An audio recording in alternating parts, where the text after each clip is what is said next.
Considerado o terceiro melhor clima do Brasil, e pregamos o Evangelho. Estamos aliançados com o Ministério Mevan de Santa Catarina, Itajaí, tendo como nosso apóstolo, apóstolo Luciano, parte do presbitério do Luiz Hermínio, e é um prazer fazer parte dessa equipe. Estamos sendo pastoreados, Eu creio que a grande reforma nesses dias acontece no altar.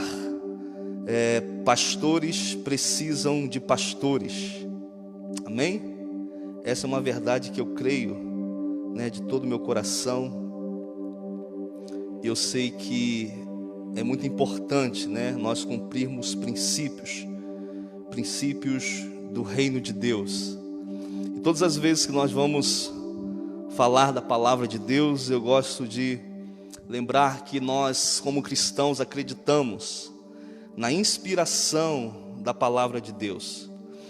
Toda a Escritura ela é inspirada pelo Espírito Santo de Deus, e apta para trazer vida, para discernir juntas e medulas, para nos conectar com a vida de Deus. Por isso, o propósito de congregarmos não é apenas buscarmos os nossos interesses. O propósito de congregarmos não é que nós venhamos ser melhor do que os outros, mas é um princípio estabelecido pelo Senhor. Não deixe de congregar como é de costume de alguns. Hebreus 10 vai falar sobre isso. Então, o fundamento da igreja está na congregação, porque quando nós nos reunimos no nome de Jesus, a igreja ela é um organismo vivo, e cada um de nós que cremos em Cristo, fizemos uma aliança com Ele, através do batismo nas águas, participamos da ceia do Senhor. Então nós estamos ligados pelo Espírito Santo nesse corpo místico de Cristo. Paulo em Coríntios ele vai falar sobre isso, que a igreja ela é o corpo de Cristo, e cada um de nós somos membros desse corpo. Porém nós somos a igreja. Eu sozinho não sou a igreja, eu sozinho eu sou um membro, eu sou templo do Espírito. Mas quando eu me conecto com meu irmão, eu estou submisso à vida dele, e eu estou compartilhando da vida de Deus para a igreja, submisso à cabeça que é Cristo. Aí eu estou participando da igreja, aí eu estou participando do reino. Nós precisamos resgatar esse princípio nesses dias, que tem sido esquecido, que tem sido deixado de lado, e que é de suma importância, porque não podemos ter a cabeça sem o corpo, Às vezes nós queremos só Cristo, eu quero só Cristo. Cristo é a cabeça da igreja, mas eu não quero participar de nenhuma igreja. Então você não quer o corpo, ou seja, a sua fé não é completa, a sua fé não é plena. Você precisa ter tanto a cabeça quanto o corpo, Na verdade, a vida escorre pela cabeça, e desce pelo corpo, e vai passando em cada membro, em cada juntas e medulas. Então o congregar é necessário.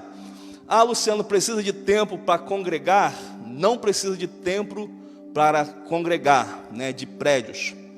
Mas o prédio ele facilita o congregar, Ele proporciona o congregar. Imagina você reunir 80 irmãos na sua casa, Às vezes as pessoas falam, não precisa congregar nos dias de hoje, Estamos na nova aliança, não precisa mais de templo. Beleza, então abre a porta da sua casa e reúne lá 100 irmãos, 200. Algumas igrejas com 3.000 pessoas, onde vai colocar esse povo todo? Não é verdade? Então eu creio que o espaço ele facilita a unção, mas não bloqueia a unção. Ou seja, nós não somos escravos do templo. Porém, a reunião dos santos ela é necessária. E hoje nós vamos falar de Páscoa, Estamos hoje em Pessah. Nós sabemos que o sentido da Páscoa ele está muito mais ligado a Cristo do que o coelhinho, Então nós queremos trazer um pouco de clareza e falar daquilo que nós acreditamos como igreja, daquilo que nós acreditamos enquanto corpo de Cristo, Porque eu creio que existe um grande mistério nessa questão da Páscoa, e o grande mistério que estava oculto às gerações é Cristo. o Cordeiro Pascal. Então eu vou ler hoje Tito, no capítulo 3. Tito, no capítulo 3, é onde eu vou começar lendo. Vou ler alguns outros versículos, mas a nossa proposta é começar a partir, de Tito. E essa realidade é muito linda, quando nós vamos aprender as Escrituras, quando nós conhecemos o poder da palavra de Deus. Vai falar assim, Tito 3, no capítulo 3, versículo 4. Contudo, quando da parte de Deus, nosso Salvador, foram manifestadas a misericórdia e o amor pela humanidade, não por causa de alguma atitude justa que pudéssemos ter praticado, mas devido à sua bondade, Ele nos salvou por meio do lavar regenerador e renovador do Espírito Santo, que Ele derramou copiosamente sobre nós, com toda a generosidade, por intermédio de Jesus Cristo, nosso Salvador. Ele assim procedeu para que, justificados mediante a sua graça, nos transformássemos em seus herdeiros, tendo a esperança da vida eterna. Esta, pois, é uma palavra totalmente digna de crédito, e quero que proclameis categoricamente, a fim de que aqueles que creem em Deus se desempenhem na prática de boas obras. Tais ações são excelentes e de grande proveito para a humanidade. Senhor, traga revelação, traga clareza através da sua palavra, sobre cada pessoa, meu Pai, que está nos assistindo, sobre cada pessoa, Senhor, que está nos acompanhando nessa hora, onde chegar essa mensagem depois, que o Senhor revele a tua vontade, em nome de Jesus. Amém, queridos? Eu creio que Deus Ele está nos levando a um tempo de conhecimento da sua verdade, da sua palavra. E quando nós falamos de conhecimentos, nós falamos de uma verdade presente dentro de nós, acima de letras, acima de regras e de religiosidade. Mas é algo que queima dentro de nós e que está sendo construído a partir de uma realidade espiritual eterna, porque o reino de Deus não é desse mundo. Então, a partir dessa realidade, nós, quando lembramos dessa mensagem, de Páscoa, nós vamos logo lembrar do grande episódio quando Deus, com mãos fortes, tira o seu povo do Egito, a fim de torná-los livres da escravidão de Faraó e de toda aquela questão cultural que abrangeu o povo de Israel. E Deus, Ele chama Moisés para libertar esse povo. E quando Deus chama Moisés, Ele fala que os sinais iriam se manifestar. E naquele momento Faraó endurece o coração, quando Moisés vai estar com ele, então as pragas começam. E quando nós chegamos no episódio em que o Senhor mataria os primogênitos de toda a terra, e quando Deus instrui o povo, para que o povo ungisse os umbrais das suas portas, ou seja, marcasse os umbrais das suas portas com sangue, e esse sangue iria tipificar o livramento deles. O anjo iria passar, e a casa que tivesse marcado com o sangue do cordeiro iria ser passado por cima. Ou seja, a palavra Páscoa significa passagem, passar por cima.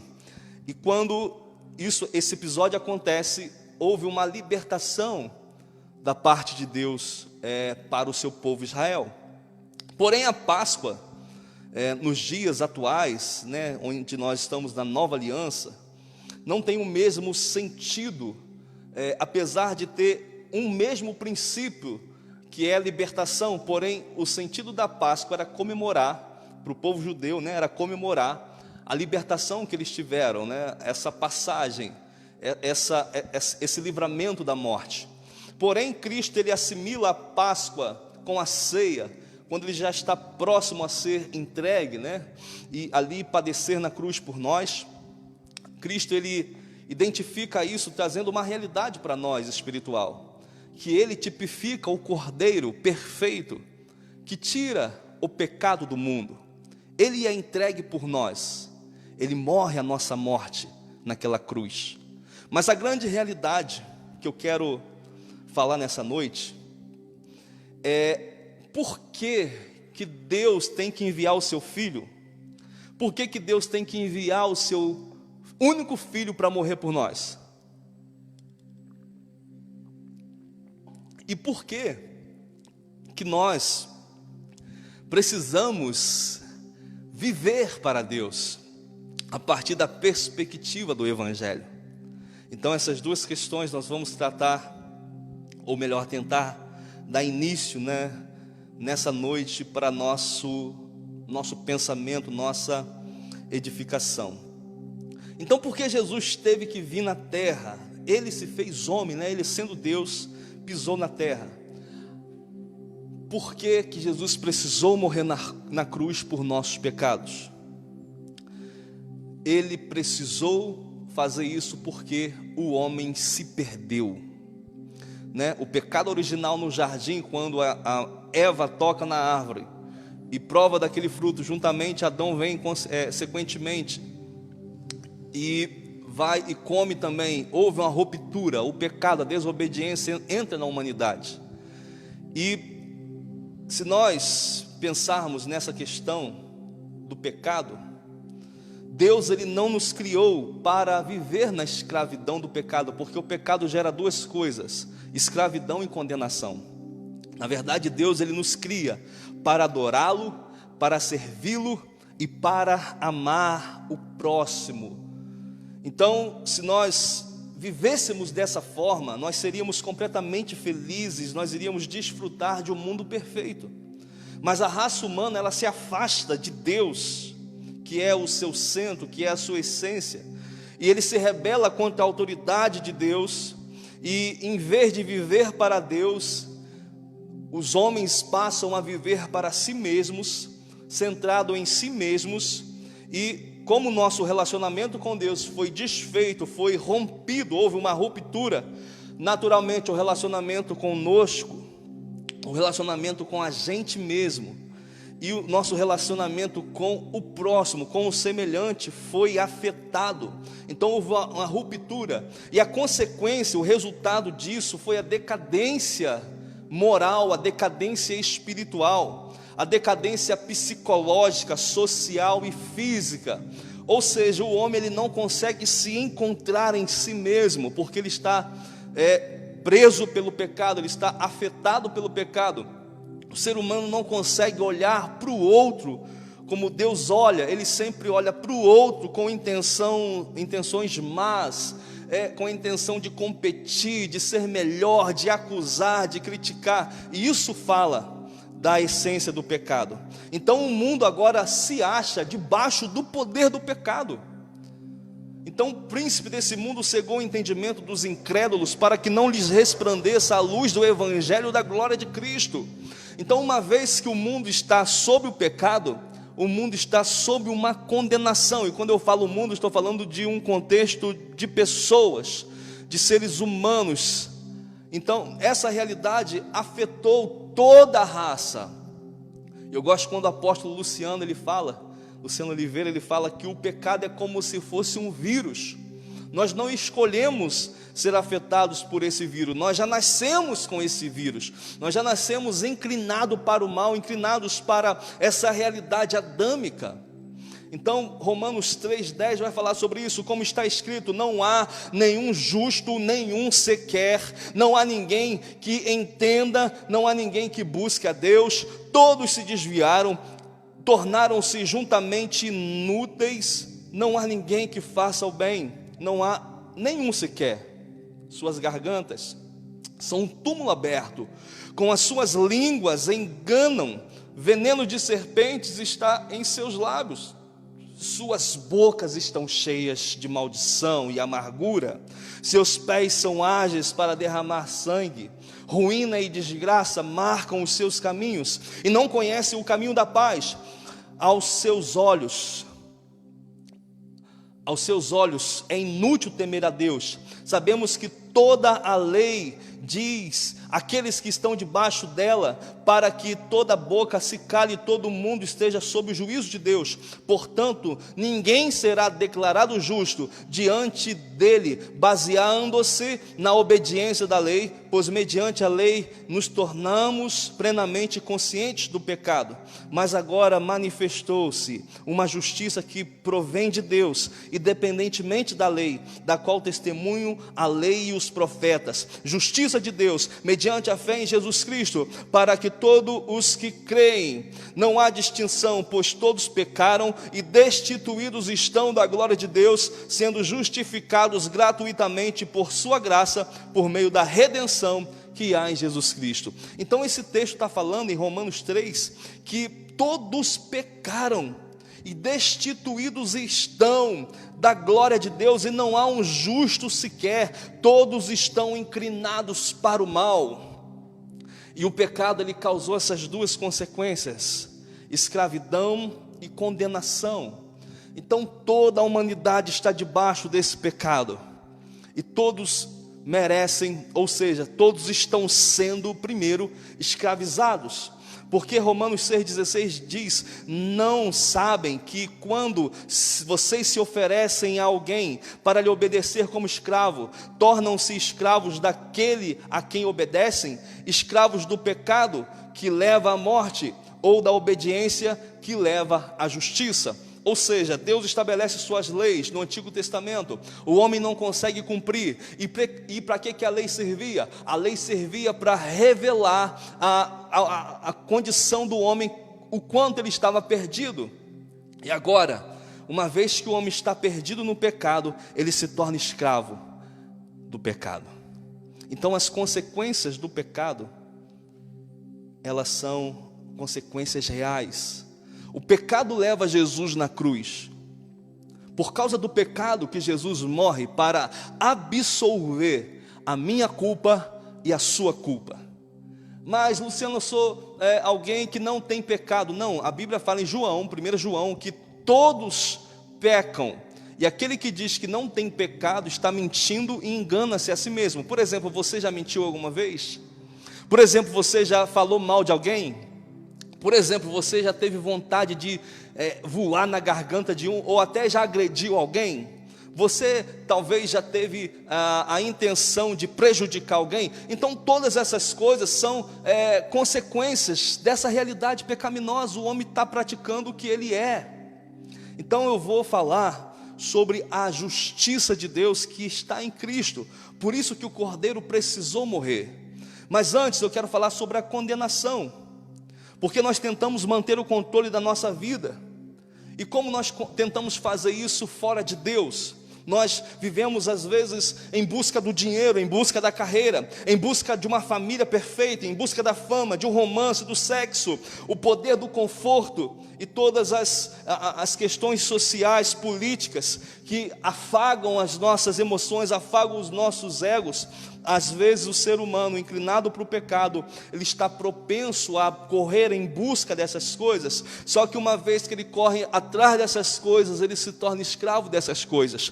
Quem está em busca do dinheiro, ele já não consegue mais se saciar com aquilo que tem, ele está sempre querendo mais, ele está sempre correndo para ter a sua conta bancária engordando cada vez mais, e ele às vezes faz até questões sociais, pode praticar boas obras por alívio de consciência, pode até dar uma cesta básica por alívio de consciência, mas o seu coração está totalmente desconectado do Senhor que se chama Jesus Cristo.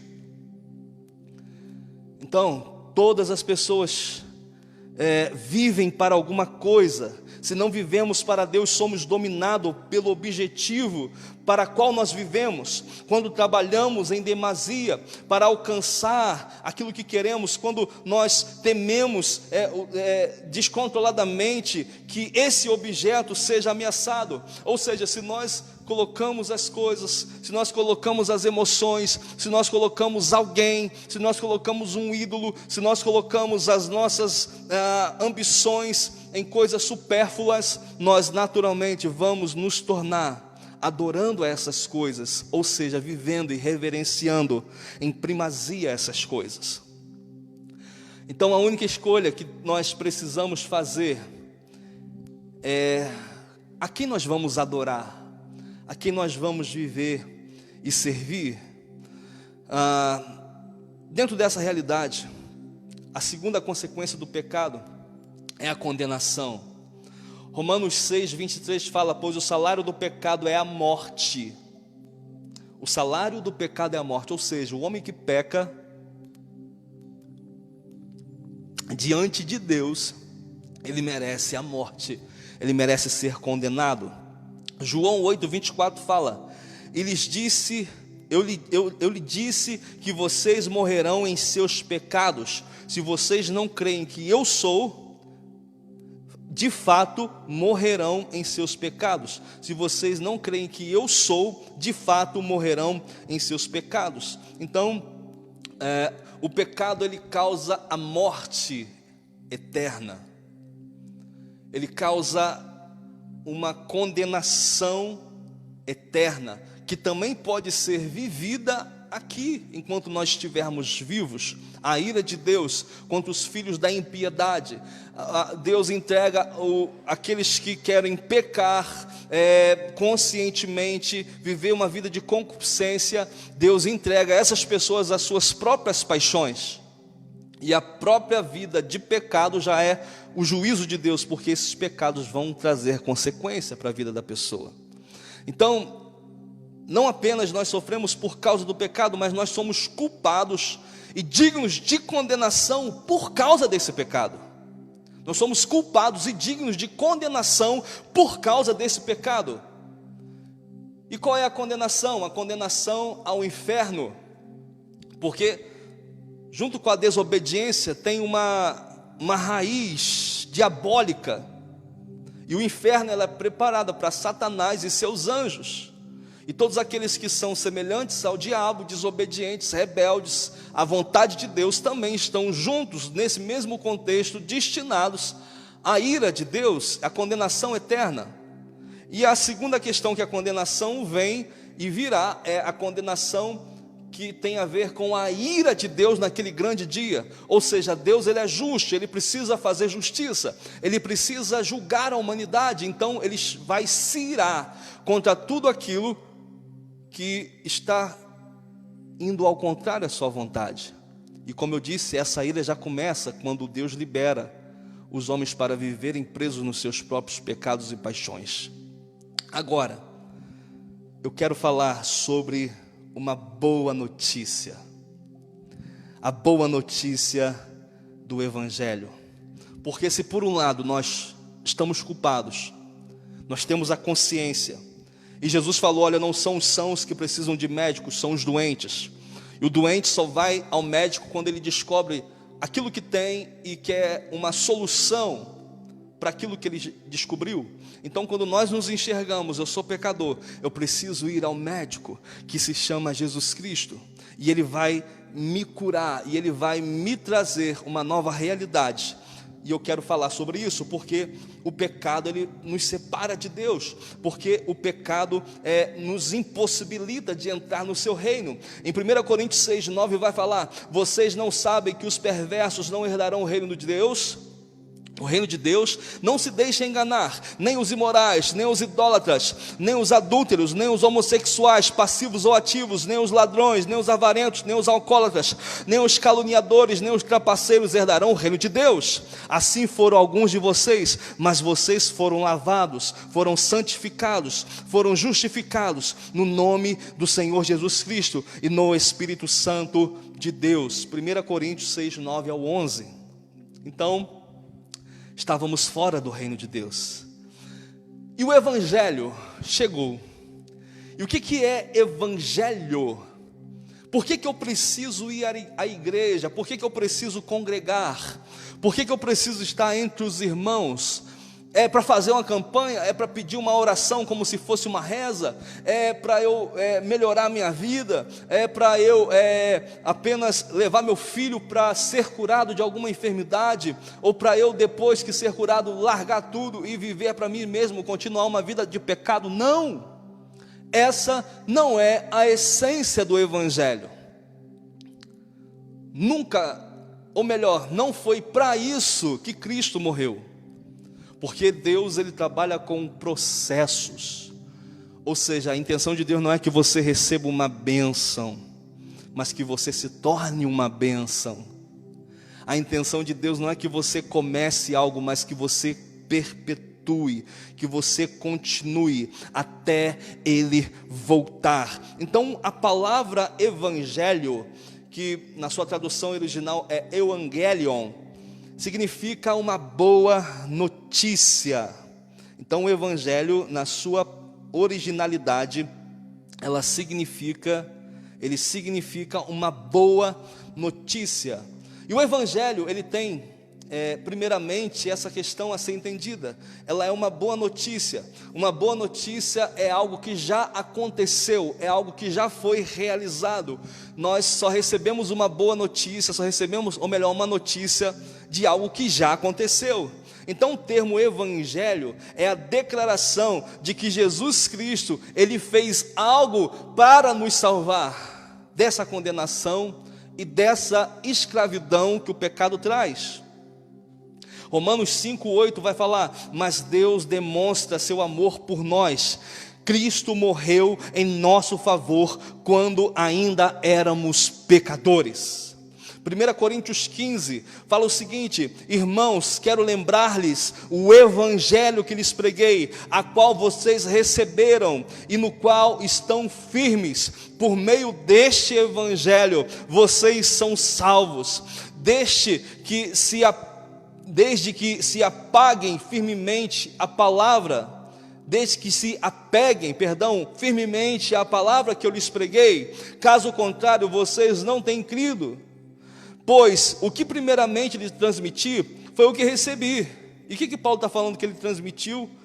Que transmitiu aquilo que recebeu. 2 pontos: que Cristo morreu pelos nossos pecados, segundo as Escrituras, foi sepultado e ressuscitou ao 3º dia, segundo as Escrituras, e apareceu a Pedro, e depois aos 12, depois disso apareceu a mais de 500 irmãos de uma só vez, a maioria dos quais ainda vive, embora alguns já tenham adormecido.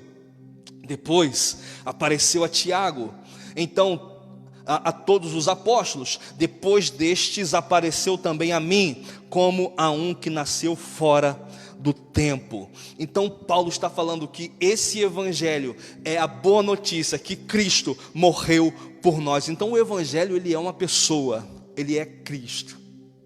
Amém? 2 Coríntios 5:21 vai falar: Deus tornou pecado por nós aquele que não tinha pecado.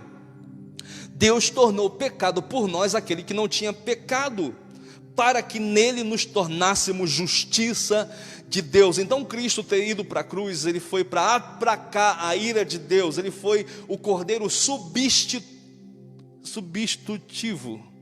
Era para eu e você estar naquela cruz condenados, mas Cristo, ele substitui e vai e morre em nosso lugar e em nosso favor. 1 João 2:2, ele é a propiciação pelos nossos pecados, e não somente pelos nossos, mas também pelo pecado de todo o mundo. Então ele está falando que todo o mundo está debaixo do pecado. Então ele é a solução, ele é a substituição, ele é aquele ao qual se fez pecado por nós, e pode nos livrar dessa condenação, que já é e também que virá. Então o evangelho, ela é uma boa notícia que gera uma vida de amor, mas a vida de amor não é o evangelho. E eu vou tratar dessa questão nesse momento,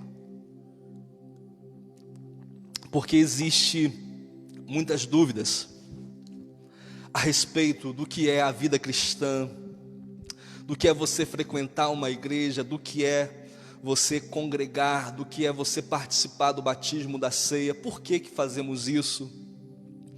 E eu creio que Deus ele está restaurando os altares para que a mensagem seja cristocêntrica, para que o evangelho seja eficaz e alcance o homem perdido para a sua salvação. Então eu quero falar sobre isso nessa noite. O evangelho ele tem dois inimigos. O evangelho ele tem dois inimigos. Nós sabemos que muita coisa que parece ser evangelho não é o evangelho. Mudar de roupa não é o evangelho. Você ser uma pessoa boa não é o evangelho. Obras sociais não é o evangelho. Você parar de beber não é o evangelho. Parar de se drogar não é o evangelho. Tertuliano, um dos pais da igreja, ele faz uma afirmação. Ele diz o seguinte: assim como Jesus é crucificado no meio e havia dois ladrões, um à direita e o outro à esquerda, ele falou que existe dois ladrões que podem roubar o evangelho. Um é o legalismo e outro é o relativismo. O legalismo mais acentuado como o moralismo, o relativismo dentro do antinomismo. Então esses dois erros, eles podem perverter a mensagem e o poder do evangelho. O legalismo, ele vai afirmar que nós precisamos ter uma vida santa e moralmente boa para sermos salvos. O relativismo, por outro lado, ele vai pregar que, como somos salvos, nós já não precisamos mais ter uma vida santa e também não precisamos ter uma vida moralmente boa. E aqui que nós encontramos esses dois erros entre o evangelho. Então, por um lado, o legalismo. O legalismo tem a ver com a questão de se apoiar na lei, de se apoiar nas verdades, mas sem o espírito da verdade. São pessoas que vivem pela regra, são pessoas que vivem para as questões morais, legalistas, são por isso, e porque acham que o evangelho significa ter moral plena e uma moral acentuada. Então eles vivem em prol de um estereótipo, São pessoas que se apresentam religiosas, que seguem doutrinas às vezes deturpadas daquilo que é o evangelho, doutrina de homens, que seguem religiões, que seguem conceitos de tradições, que acendem as suas velas, que adoram as suas imagens, que se prostram diante de os ídolos, que carregam eles em suas procissões, e dizem que quem não fizer isso, quem não participar disso, está fora, está sem Deus, está sem a salvação. São os legalistas. Por outro lado, tem o relativismo, que vai dizer de uma pessoalidade: eu tenho uma consciência de Deus pessoal, e não com o imperativo da palavra, e não com o imperativo daquilo que a palavra me impõe. Então eu tenho um Deus pessoal, que eu faço aquilo que a minha moral me diz, aquilo que o meu entendimento me diz, aquilo que eu aprendi de Deus, que não condiz com as escrituras. Então eu relativizo: isso eu creio, isso eu não creio, isso eu quero, isso eu não quero. Então nós vamos vivendo, as pessoas que assim vivem, partem para uma vida da hipergraça, que vê Deus apenas como um Deus bom, um Deus misericordioso, um Deus que me ama acima dos meus pecados, que me aceita como sou, que vai me amar mesmo eu fazendo as maiores borradas na minha vida, mesmo eu desobedecendo a lei, eu não vou ter consequência nenhuma na minha vida, eu vou vivendo, e no final de tudo, ao universalismo, que eu vou ser salvo porque Cristo me amou, porque Deus me amou. Ou seja, tiraram a justiça de Deus, do Deus que é amor, mas também é justo. Então essa realidade do relativismo tem aplacado muitas pessoas que vivem refrescando a sua consciência pecaminosa na prática da religião. Ou seja, eu bebo a noite toda, eu me embriago a noite toda, traio a esposa, e no dia seguinte eu vou na missa, e no dia seguinte eu vou rezar o meu santo, eu vou acender a minha vela, eu vou na macumba, eu vou em qualquer lugar, porque eu preciso aplacar a minha consciência que me condena. Eu vou dar uma cesta básica, eu vou ajudar o pobre, mas eu tenho obras cristãs às vezes, obras que caracterizam a vida de Cristo, porém eu não tenho Cristo. Eu tenho a vida cristã sem um Cristo, eu tenho prática cristã sem um Cristo, eu tenho boas atitudes sem um Cristo, e isso não é o Evangelho, isso é o relativismo. Tudo é relativo, cada um crê da sua maneira. Sobre religião não se discute. Essa é a frase que o relativismo mais apoia. Não, religião não se discute. Eu creio dessa forma, você crê, cada um crê no que quer. Não é dessa maneira que a Bíblia ensina. A Bíblia fala que só existe um meio de sermos salvos, por meio do Evangelho. E nós vamos falar o que é o Evangelho. O Evangelho é a boa notícia que Deus consumou a nossa salvação, ou seja, Ele fez isso a nosso favor, por meio de Cristo, para nos levar a um relacionamento restaurado com Ele, a fim de destruir os efeitos do pecado no mundo. Ou seja, em Cristo Deus estava reconciliando o homem consigo mesmo, ou seja, Ele estava nos dando a oportunidade de nos reconectar a essência original. E quando Deus faz isso em Cristo Jesus, Ele anula os efeitos do pecado, a consequência que é escravidão e condenação. Então a religião tradicional, ela vai nos ensinar a realizarmos boas obras e seguirmos os padrões morais.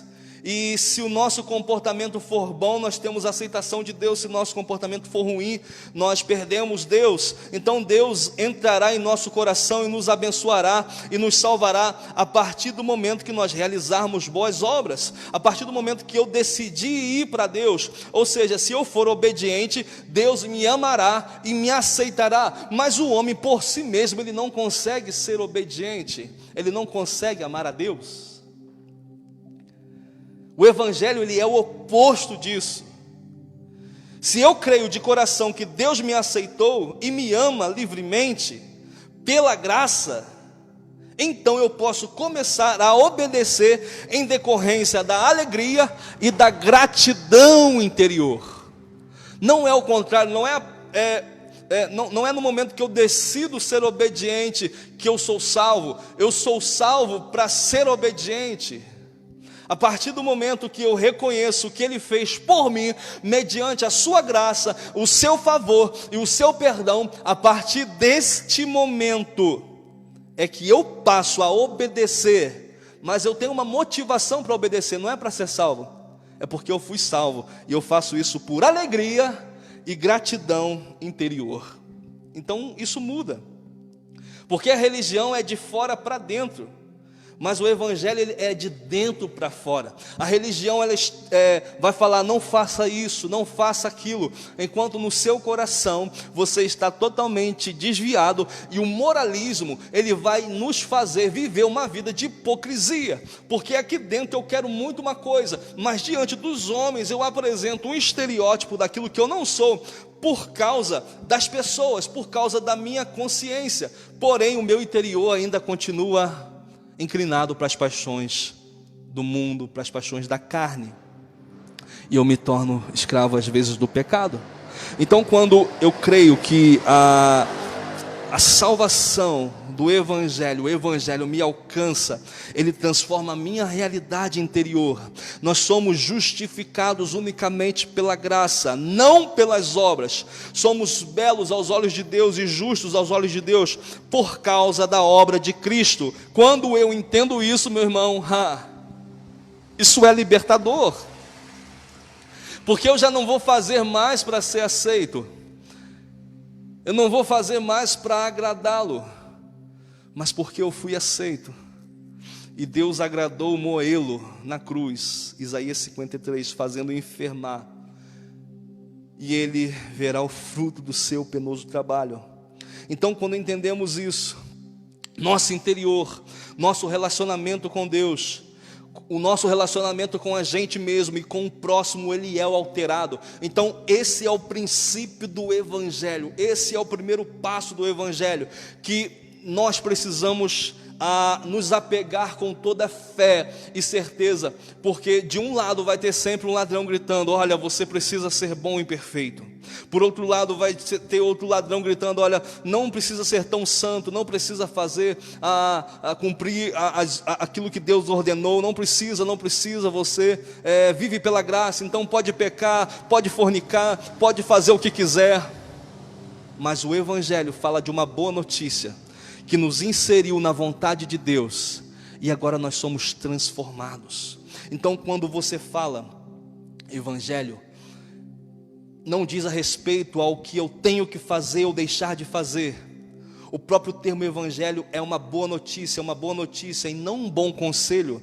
Quando você vai dar um conselho a alguém, você fala: olha, para você ser bem sucedido, você tem que fazer assim, você tem que fazer assado, você tem que ir para esse caminho, você tem que ir para lá. Mas o Evangelho, ele é uma boa notícia, ou seja, a boa notícia tem a ver com um evento que já aconteceu, um feito já realizado. Não é algo que eu tenho que fazer, mas é algo que já fizeram por mim. Então o que eu faço em relação ao Evangelho é uma resposta do que o Evangelho fez por mim. Não aquilo que fazemos, mas o que foi feito por nós.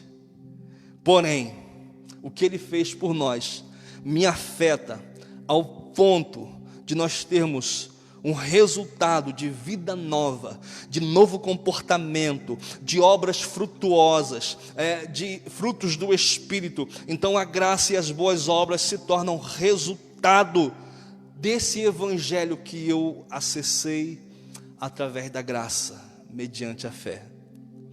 Então nós não somos salvos pelas obras. Efésios 2 vai falar isso. Isso não vem de vós, mas é dom de Deus, para que ninguém se glorie nas suas obras. Mas nós não fomos salvos pelas obras, mas para as boas obras. Então todo aquele que é salvo vai praticar boas obras. Porém, a máxima que Martinho Lutero vai falar é o seguinte: nós somos salvos pela fé, mas não uma fé que permanece só. O que ele queria dizer é que a crença verdadeira no Evangelho é sempre necessariamente acompanhada ou levará às boas obras, mas de nenhum modo a salvação acontece mediante as boas obras. A fé sem as obras jamais podem ser confundidas uma com as outras, tampouco separada uma das outras. Então a fé, ela vai produzir boas obras. Quando eu fui salvo pela fé, essa salvação me alcançou, isso vai produzir resultado boas obras. Porém, a boa obra não pode me salvar. A boa obra, a fé sem obras, ela é morta. Porém, a obra, ela nunca tem o poder de me salvar. Entretanto, assim como a fé e as obras não podem ser separadas nem confundidas, também o resultado do Evangelho não pode ser separado e nem confundido com o Evangelho. Ou seja, o Evangelho me afetou, eu vou praticar boas obras porque o Evangelho me alcançou. Eu criei no sacrifício de Cristo e eu vivo manifestando obras de arrependimento. Eu vivo para que o Espírito frutifique em mim alegria, paz, justiça, gozo no Espírito Santo, para que eu tenha temperança, piedade, bondade, longanimidade, mansidão, domínio próprio. Então essas questões invadem a minha vida. Então eu passo a praticar boas ações, ação social. Então eu posso começar a praticar justiça social. Porém, essas obras são resultados do Evangelho, mas não são o Evangelho.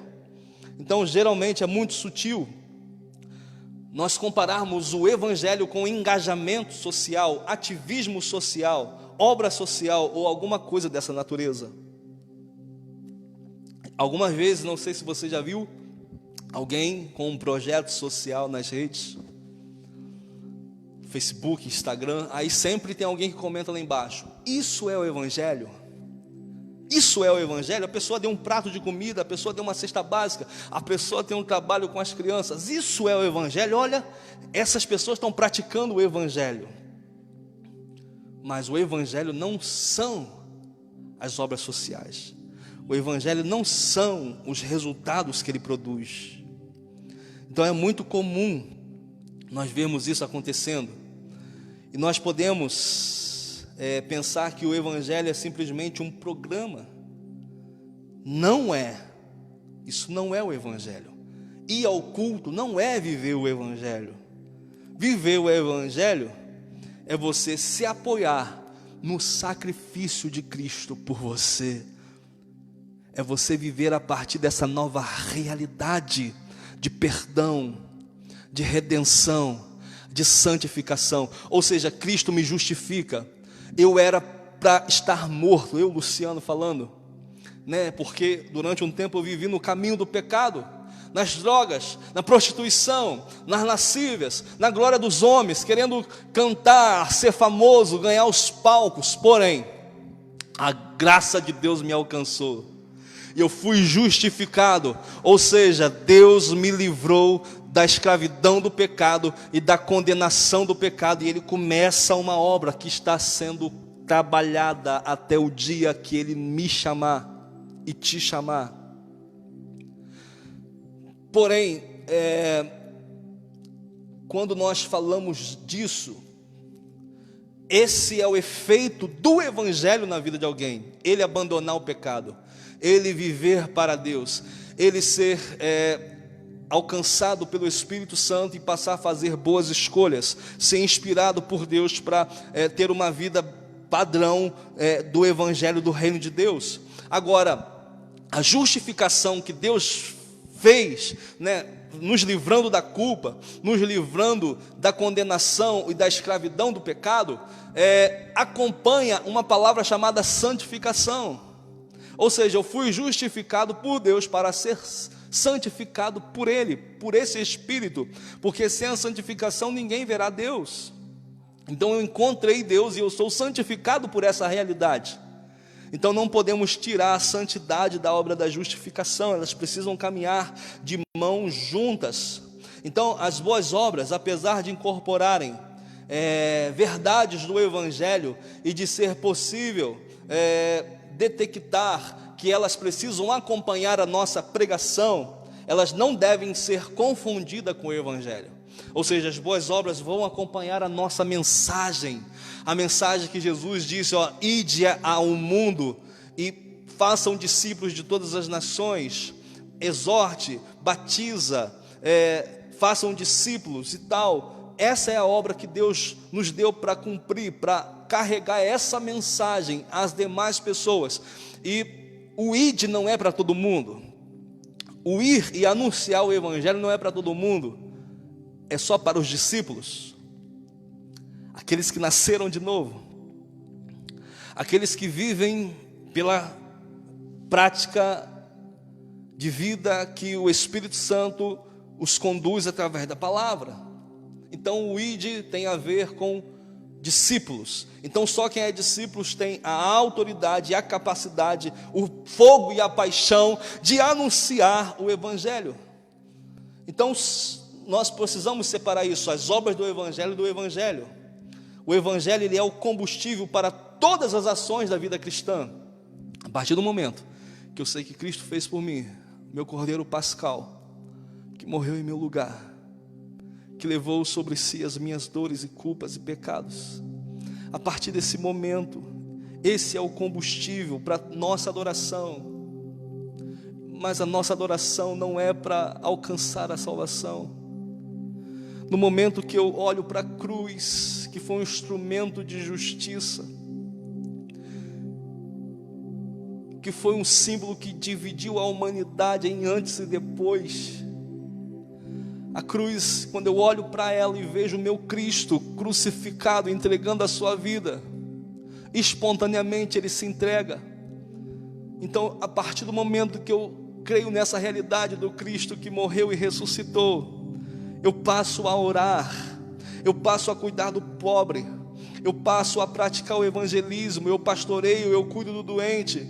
Então eu não confundo a obra do evangelho com o evangelho, o resultado do evangelho com o evangelho. Se eu começar a confundir o combustível com o efeito, eu enfraqueço justamente aquilo que eu necessito, aquilo que eu preciso, que é crer no evangelho. Então Cristo, Ele é suficiente. E o que gera transformação em nossas vidas é essa graça que nós contemplamos, que vai refrear todas as nossas paixões. O Espírito Santo passa a nos conduzir, e agora nós vivemos e andamos em novidade de vida. Um novo homem surge, Cristo nos faz nascer de novo, nascer do Espírito, nascer da água. Então agora é um novo procedimento que Ele vai construindo em nós, é um novo padrão. E por isso que Ele fala, olha, aquele que me ama guarda os meus mandamentos. E nós sempre pensamos, olha, para eu amar a Deus, eu guardo os mandamentos dEle. Não, eu só consigo obedecer os mandamentos de Deus quando eu o amo. Porque você devota tudo aquilo que você ama. O jogo nesses dias é pelo seu amor. Aquilo que você amar, você vai investir o seu tempo. Aquilo que você amar, você vai se dedicar. Se você ama mais o seu marido do que a Deus, você vai se dedicar e passar a ter ele como a sua prioridade. Se você ama as coisas do mundo mais do que a Deus, o emprego, o carro, o subir a escada do sucesso mais do que a Deus, você vai passar a amar essas coisas. Você vai passar a devotar seu tempo, sua prioridade, e vai dar o resto para Deus. E vai falar, não, eu sirvo a Deus. Mas não, você não está servindo a Deus. Então a pregação cristocêntrica, ela precisa ser resgatada nesses dias, para que as pessoas se apaixonem por esse Deus, porque só apaixonados, só amando a Ele, nós vamos conseguir cumprir essa verdade. Agora, uma vez que eu sou livre, meu irmão, se pois o Filho vos libertar, verdadeiramente sereis livres. Não dá para ser livre e comungar com o pecado. Porém, você precisa descansar naquilo que Cristo fez e deixar que o sangue dele lhe purifique de todo o pecado. Ser livre e continuar andando em pecado é a mesma coisa que alguém que saiu da prisão e está livre, mas todos os dias ele sai na rua com a roupa de presidiário. Estar livre, ser alcançado pelo Evangelho, mas continuar na vida de pecado é a mesma coisa de que você, depois de livre, depois de ter alguém pago a sua conta, te libertado, você ainda continua usando roupa de presidiário. Então você vai continuar pecando para que a graça aumente? De maneira nenhuma. Por isso o legalismo, ele se rompe. Você vai continuar devotando mais a lei do que a graça? Ou seja, Gálatas 3 vai falar sobre isso. Paulo está falando, ó, Cristo veio por nós, Ele morreu por nós, Ele foi o nosso cordeiro, ele pagou o preço, e o povo está pensando em circuncidar-se, o povo está pensando em guardar o sábado, nos ritos judaicos, e Paulo fala, olha, vocês estão agora deixando a graça de Deus, vocês que receberam o Evangelho, receberam a Cristo, vocês estão deixando a graça para viver para a lei. Então o legalismo, ele causa isso. Não, eu tenho que cumprir, eu tenho que ser amado. Cara, eu olhei para alguém hoje, cara, eu falei aqui numa vírgula, não, eu sou moralmente bom, eu sou moralmente impecável, olha a minha moral, eu não bebo, eu não fumo, eu não jogo no bicho, eu não traio minha esposa, olha só, eu sou moralmente bom, eu mereço o céu por ser bom, eu mereço o céu por não ter pecado, eu mereço o céu porque eu estou dando alimento ao pobre, eu mereço o céu porque eu reparto as minhas finanças. Não, você não merece, eu não mereço, ninguém merece, ninguém é digno, ninguém é justo o suficiente, é a graça de Deus que cobre multidão de pecado. É a graça de Deus que nos salvou e nos limpou, para que todo aquele que nele crê não pereça, mas tenha vida eterna. Mas eu quero viver para mim mesmo. Eu tenho um Deus comigo, Luciano, mas eu não preciso congregar. Eu bebo minha cervejinha, eu fumo meu baseado, eu tenho minhas festinhas, mas eu tenho um Deus comigo. Não, pelas suas práticas você nega a Deus, pelas suas obras você nega a Deus. Ou seja, a fé precisa acompanhada de obras. O relativismo vai falar: olha, não, crie um Deus pessoal para aliviar a sua mente, a sua consciência. Mas você pratica essas coisas e fala que tem Deus, mas dentro de você tem um vazio. Dentro de você existem questões pessoais, emocionais, destrutivas, nocivas, que tem te levado a passar noites em claros, que tem levado o seu corpo a sofrer dores, que tem levado você à ansiedade, à depressão, ao pânico. Então Deus, Ele quer restaurar toda a sua história, não te fazer preso numa religiosidade, nos dogmas e costumes e tradições que não servem para nada, que não produzem em vida de Deus. Então o que é o Evangelho? Não é o legalismo, não é o relativismo. Sou eu crer nessa obra, que Cristo absolveu os meus pecados, e isso engendrou em mim uma nova vida. O Espírito Santo foi dado a todos que creem em Cristo, o Consolador, e Ele nos guiará a toda a verdade, porque Ele não falará de si mesmo, mas Ele falará de Cristo. Ele vai revelar a glória do Pai. Ele não vai te deixar órfão, Ele não vai te deixar enganado, mas Ele vai trazer vida, vida em abundância, vida de Deus. Então o seu ser é de dentro para fora, é de dentro para fora. Por isso que 1 João 3, do versículo 3 a 11, aqui eu encerro: todo aquele que nele crê tem essa esperança e purifica-se a si mesmo, assim como ele é puro. Todo aquele que pratica o pecado transgride a lei. De fato, o pecado é a transgressão de lei. Vocês sabem que ele se manifestou para tirar os nossos pecados, e nele não há pecado. Todo aquele que permanece no pecado, todo aquele que permanece nele, ou seja, em Cristo, permanece fora do pecado. Todo aquele que está no pecado não viu a Deus e nem o conheceu. Filhinhos, não deixemos que ninguém vos engane. Aquele que pratica a justiça é justo, assim como ele é justo. Aquele que pratica o pecado é do diabo, porque o diabo vem pecando desde o princípio. Para isso se manifestou o Filho de Deus, para destruir as obras do diabo. Todo aquele que é nascido de Deus não pratica o pecado, porque a semente de Deus permanece nele. Ele não pode estar no pecado, porque é nascido de Deus. Desta forma sabemos que são os filhos de Deus, e quem não são os filhos de Deus, e são filhos do diabo. Quem não pratica a justiça não procede de Deus, e também quem não ama seu irmão também não é de Deus. Esta é a mensagem que vocês ouviram desde o princípio, que nós amemos uns aos outros. Então essa nova realidade, Cristo em nós, a esperança da glória, nos divide agora na realidade antes e depois. Eu vivia para o pecado, mas agora eu vivo para Deus. Eu vivia para as minhas ambições, mas agora eu vivo para Deus. Eu vivia sobre os preceitos de pensamentos, doutrinas, religiosidades. Pensava segundo o curso desse mundo, mas agora eu vivo segundo a sua palavra, a sua justiça.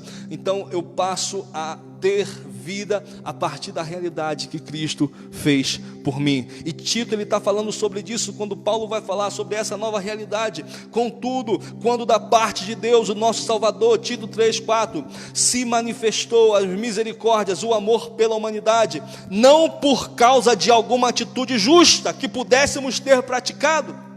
Ele lembra, olha, manifestou a graça de Deus, não por algum motivo, não por alguém merecer, não porque alguém atraiu a Deus, mas ao contrário, Ele nos salvou por meio do lavar regenerador e renovador do seu Espírito Santo, que Ele derramou copiosamente sobre nós, com toda a sua generosidade, por intermédio de Jesus Cristo, nosso Salvador. Ou seja, quando eu creio em Cristo, o Espírito Santo já começou a agir em mim há muito tempo, me convencendo do pecado, da justiça e do juízo. Algo aconteceu dentro de mim, por isso eu passo a crer. Porém, por isso eu falei, por isso eu confessei, por isso eu faço uma aliança com Deus, que é o batismo nas águas. E não é só a oração que a gente vem na frente e fala, não, eu aceito Jesus como meu suficiente Salvador, como meu Senhor, parará pororô, escreve meu nome no livro da vida. Essa oração não existe, essa oração são coisas criadas. O que vai identificar a sua fé mediante as Escrituras, que você crer no Cristo, e o crer em Cristo, Jesus mesmo disse, aquele que crê em mim, conforme diz as Escrituras, do seu interior fluirão rios. O que vai compensar essa crença e vai se tornar público a sua fé, é quando você decide fazer uma aliança com Ele, através do batismo nas águas.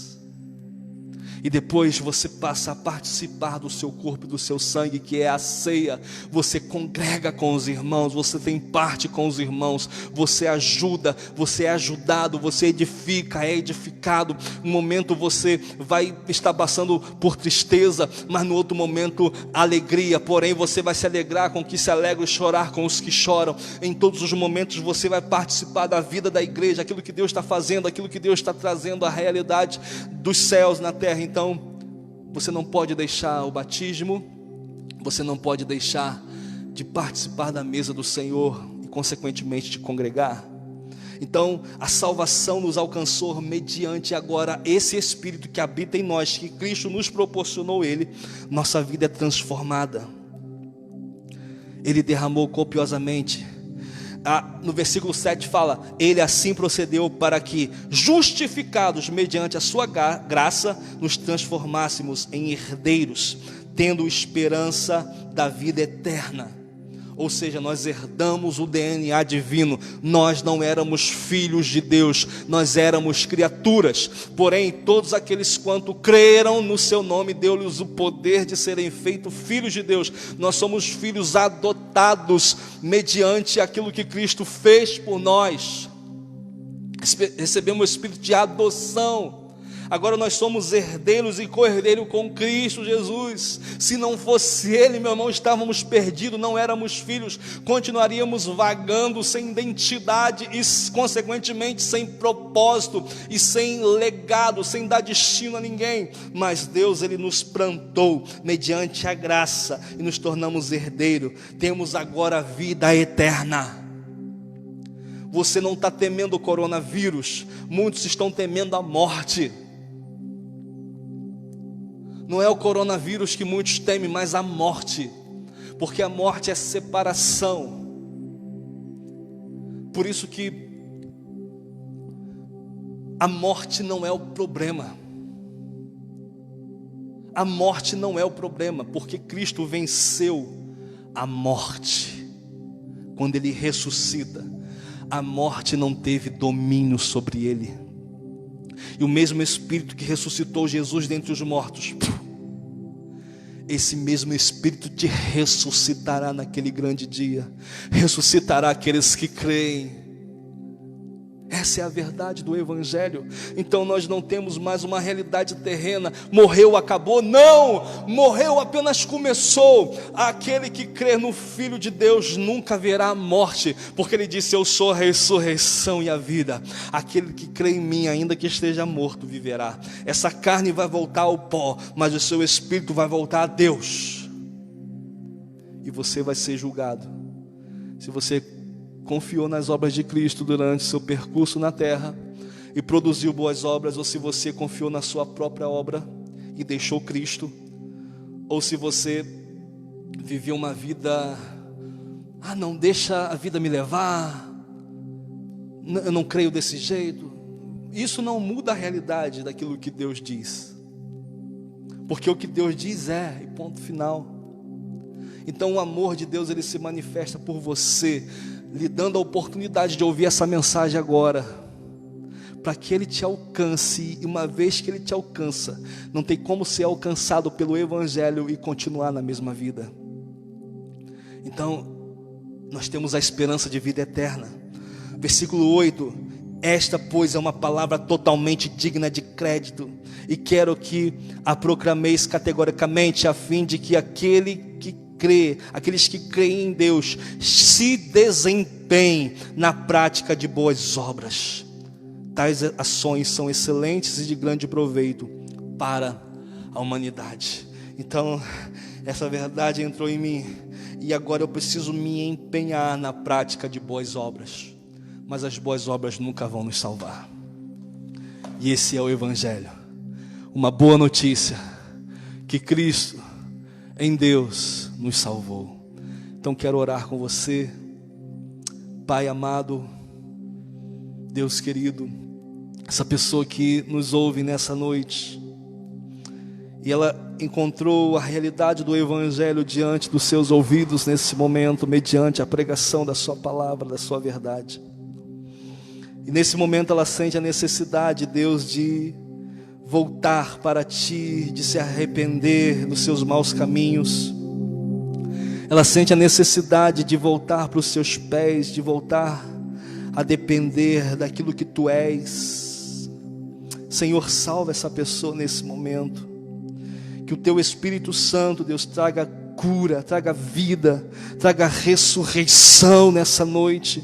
Que Teu Espírito Santo traga a justiça nessa noite. Em o nome de Jesus, tudo aquilo que era a nossa condenação venha ser agora a nossa salvação, porque Ele toma sobre si as nossas dores, as nossas culpas, Ele leva sobre si, e agora nós temos um novo e vivo caminho. Ele nos dá acesso. Cristo é esse novo e vivo caminho, e nós podemos entrar no lugar mais profundo de intimidade com Deus que nós pensávamos que nunca teríamos. Então, Deus, que essa pessoa tome essa decisão, porque todos os dias, meu Pai, nós estamos correndo para Ti. Todos os dias nós queremos Te conhecer. Todos os dias nós queremos conhecer o poder da Sua graça e a ressurreição que há em Ti. Oh Deus, que vida venha fluir do nosso interior. Eu vou adorar o Senhor, não saia daí, a gente já está terminando. Aleluia.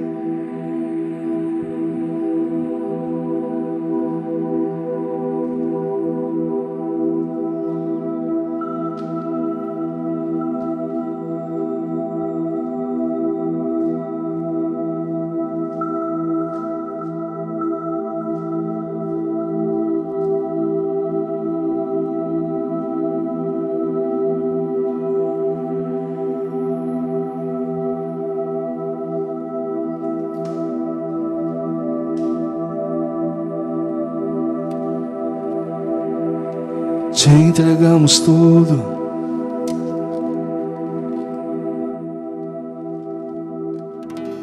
Te entregamos tudo, Jesus.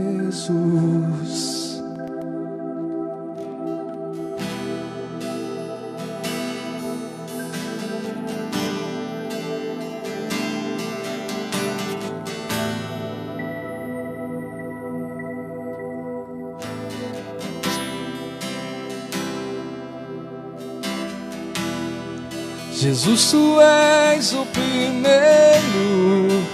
onde tudo foi feito. É tudo sobre Ti. Tu és o meu consolo, caminho seguro, meu grande Salvador. Jesus, Tu és o primeiro, onde tudo foi feito. É tudo sobre Ti. Tu és o meu consolo, caminho seguro, meu grande Salvador. Jesus, tu és o primeiro, onde tudo foi feito. É tudo sobre ti. Tu és o meu consolo, caminho seguro, meu grande Salvador. Já estive em outros lugares, mas não há lugar melhor, não há lugar melhor. Já estive em outros lugares, mas não há lugar melhor, não há lugar melhor. Aqui, aqui, na mesa do banquete, na mesa do banquete. Aqui aqui, na mesa do banquete, na mesa do banquete. Jesus, tu és o primeiro, onde tudo foi feito. É tudo sobre ti. Tu és o meu consolo, caminho seguro, meu grande Salvador. Sim, Senhor, Tu és o nosso Salvador, Deus. Tu és o nosso Cristo. Tu és o nosso Abba, Pai. Tu mereces todas as coisas, Deus. Que a Tua graça, a Tua maravilhosa presença enche os lares, enche as nossas vidas, enche, Senhor, o nosso coração. Eu declaro uma nova perspectiva sobre o Evangelho invadindo vidas aqui nessa noite. Que haja descanso na obra de Cristo, que haja descanso naquilo que Cristo fez, que haja transformação pelo poder do Evangelho, que haja libertação pelo poder do Evangelho, em nome de Jesus. Eu declaro isso em nome de Jesus. O poder de Deus salvando vidas, o poder de Deus libertando as pessoas que estão com os lares destruídos pelo alcoolismo, pais que não conversam com seus filhos embriagados, pais que precisam de alegria através da bebida, filhos presos nas drogas. Sim, Senhor, só Tu podes libertar, só Tu podes salvar, Senhor, essas vidas. Eu declaro isso nessa noite, em nome de Jesus, em nome de Jesus. Que o Senhor te abençoe e te guarde, que o Senhor faça resplandecer o seu rosto sobre ti, que o Senhor tenha misericórdia de ti e te dê a paz. Uma semana abençoada, debaixo da presença de Deus, em nome de Jesus.